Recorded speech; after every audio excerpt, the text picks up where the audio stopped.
Hello दोस्तों, कैसे हैं आप लोग। उम्मीद करते हैं कि सब मज़े में होंगे। तो दोस्तों, क्या आप जानते हैं कि हिंदुस्तान के किस जिले में नोटों पर लगने वाली स्याही को बनाया जाता है? नहीं, चलिए छोड़िए, फिर ये तो जानते होंगे कि आखिर वो भारत देश का कौन सा डिस्ट्रिक्ट है जहां जमीन में अब तक सबसे अधिक कीमती खजाने मौजूद हैं, और भारत की ऐसी कौन सी जगह है जहां जाने से लोग डरते हैं। जी हाँ, सही समझे, हम बात कर रहे हैं राजपूतों की रियासत राजस्थान में पड़ने वाले अलवर जिले की।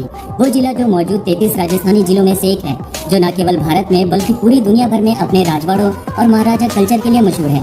असल में ये वही जिला है जहां भारत के सबसे प्राचीन किले, दुर्ग, हवेलियां, झीलें और सबसे मशहूर द हॉन्टेड भानगढ़ का किला मौजूद है। खैर, इन नाम को सुनने के बाद यकीनन इस वीडियो में आपकी दिलचस्पी पहले से ज्यादा बढ़ गई होगी। दोस्तों, अलवर अरावली की पहाड़ियों के मध्य में बसा है। अलवर को इतिहास में कई नामों से बुलाया जाता था, जैसे मत्स्यनगर, अरवलपुर, उलवर, शालवापुर आदि। वर्तमान में अलवर राजस्थान का महत्वपूर्ण औद्योगिक तथा 8वां बड़ा नगर है।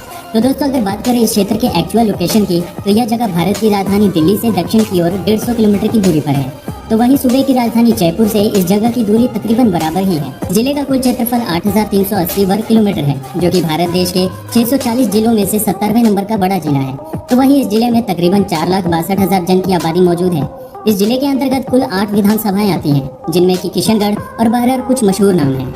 भारत सरकार के आंकड़ों के अनुसार अलवर जिले में शहरी और ग्रामीण दोनों ही तरह की जनसंख्या निवास करती है। दोस्तों, यह बात तो आप शायद जानते ही होंगे कि भारत में 4 जगहों पर नोटों की छपाई की जाती है: नासिक, देवास, मैसूर व सालबनी यानी कि पश्चिम बंगाल। लेकिन इन नोटों में इस्तेमाल किए जाने वाली स्याही अलवर जिले के भिवाड़ी में ही बनती है।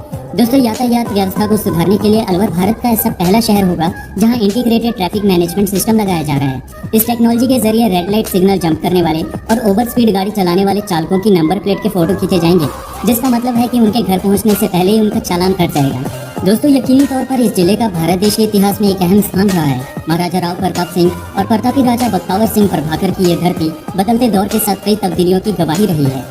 आज से तकरीबन 1000 साल पहले की बात है। वह वक्त जब हिंदुस्तान में इस्लाम का उदय हो रहा था। चारों तरफ मुगलिया और ईरानी ताकतों ने हिंदुस्तान पर कब्जा करना शुरू किया था। उस दौर में शहर अलवर की नींव महाप्रतापी राजपुताना महाराजा राव प्रताप सिंह द्वारा रखी गई थी।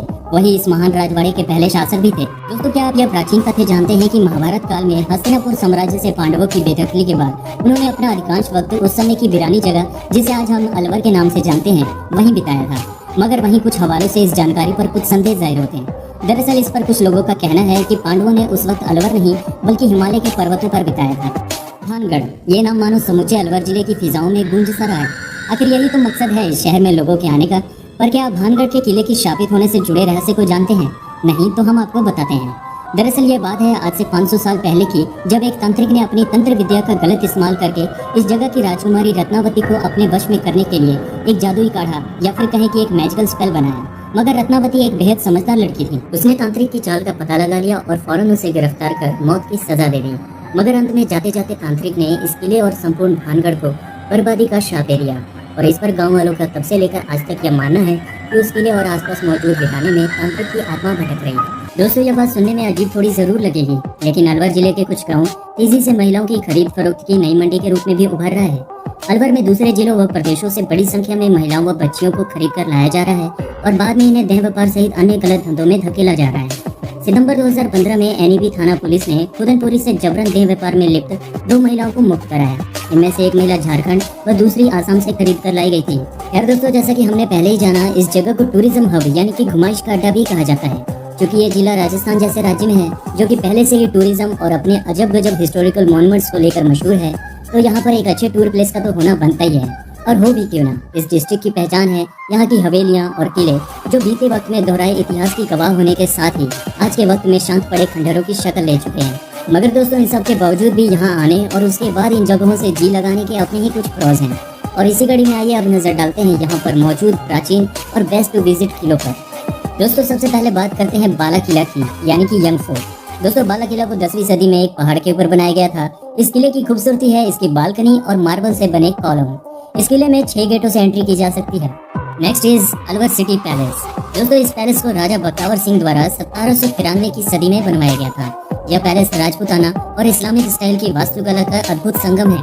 इस पैलेस की रूह है मार्बल की बनी गुंबजदार इमारतें, जो कि सेंट्रल कोर्टयार्ड में कमल के फूल के बेस पर स्थित है।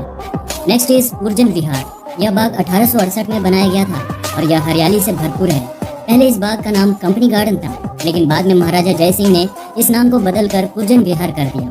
अलवर की क्षेत्रीय भाषा में इस बाग को शिमला कहा जाता है। भानगढ़ दोस्तों, भानगढ़ के बारे में आपने काफी चर्चे सुने होंगे। इसे भूतहा किला माना जाता है। इस किले को अमोर के राजा भगवान दास ने 1573 में बनवाया था। इस किले के बारे में भूतों से संबंधित इतनी कहानियां प्रचलित हो चुकी हैं, जिसकी वजह से लोग यहाँ जाने से भी डरते हैं। भानगढ़ का किला 4 दीवारी से घिरा है, जिसके अंदर प्रवेश करते ही दाईं ओर कुछ हवेलियों के अवशेष दिखाई देते हैं।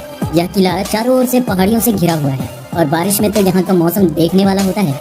हालांकि आज भी माना जाता है कि यहाँ पर अभी भी कुछ भूत रहते हैं और सूरज निकलने से पहले व सूरज छिपने के बाद वहाँ किसी को भी रुकने की इजाजत नहीं है। यह किला चारों ओर से पहाड़ियों से घिरा हुआ है और बारिश में तो यहाँ का मौसम देखने वाला होता है। Next is Nirmana Fort. दोस्तों, निर्माणा फोर्ट अब एक बेहद सुंदर होटल में तब्दील किया जा चुका है, लेकिन यहाँ खूबसूरती और मनमोहक छटा बेहद निराली होती है। यहाँ का राजसी ठाड़ बाट कल्चर और म्यूजिक आपको दीवाना बना देगा। यहाँ अक्सर कई तरह के शोज होते रहते हैं, जिनमें आर्ट एग्जीबिशन, डांस कॉन्सर्ट और अन्य सिंगर्स के शोज भी शामिल हैं। दोस्तों, निर्माणा फोर्ट के बाहर एक कच्चा रास्ता है जो ऐतिहासिक इमारत बावली तक लेकर जाता है। यह बावली 11 मंजिल नीचे है, केवल आखिरी 2 मंजिल तक ही पानी मौजूद है।